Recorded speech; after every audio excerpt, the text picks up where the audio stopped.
అవసరం ఉన్నా అవసరం లేకపోయినా తినేస్తున్నారు, కాస్త ఖాళీ దొరికింది కదా అని తినేస్తున్నారు కొంతమంది. దీనివలన అనారోగ్యాలు వస్తున్నాయి అంటూ ఓ సర్వే.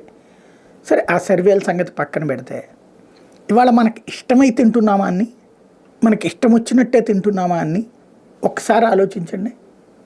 ఇవాళ మనకి ఇళ్లల్లో వండేటటువంటి వాళ్ళ సంఖ్య క్రమంగా తగ్గుతుంది. వంట వచ్చిన వాళ్ళు సైతం వంట అంటే తంటాలు పడుతూ, ఇప్పుడు ఫర్ ఎగ్జాంపుల్ ఏ ఆదివారం వచ్చిందంటే అందరూ వండుకుని తినేటటువంటి సందర్భం నుంచి క్రమంగా ఇప్పుడు ఏ దశకు వచ్చింది, కుటుంబం కలిసి హోటళ్ళ దగ్గరికి వెళ్ళి కూర్చోవడం దగ్గరకు వచ్చింది. అదేదో గతి లేని బ్రతుకులలాగా హోటల్లో ఆల్రెడీ కొంతమంది తింటా ఉంటారు, మనకి ఖాళీ లేదు అని చెప్తారు.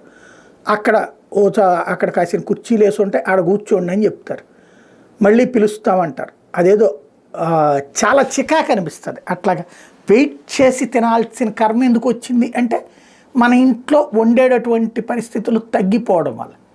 సరే, గత్యంతరం లేనప్పుడు తిన్నామంటే ఒక అర్థం ఉంది, ఇదొక ఆస్పెక్ట్. రెండవది, బలవంతంగా మన నెత్తిన రుద్దుతున్న తిండి. ఫర్ ఎగ్జాంపుల్ ఇప్పుడు స్విగ్గీలోనో జొమాటోలోనో ఇట్లాంటి వాటిలో ఆర్డర్ పెట్టుకుంటాం. ఈ ఆర్డర్ పెట్టుకున్నప్పుడు బలవంతంగా వాడు మన చేత ఎక్కువ తినిపిస్తున్నాడు. ఇప్పుడు ఒక ఆర్డర్ పెట్టి 50 రూపాయలు 80 రూపాయలు మనకు ఒక ప్లేట్ ఇడ్లీ తింటే అయిపోతుంది నాలాంటి వాడికి అయితే కనుక.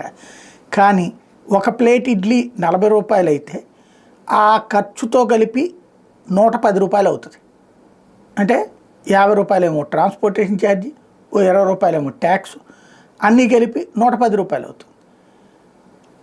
ఇక దాంతోపాటు వాడు ఏం చెప్తాడు, ఈ 40 రూపాయలతో కాకుండా ఇంకొక 60 రూపాయలు తినండి అని చెప్తాడు.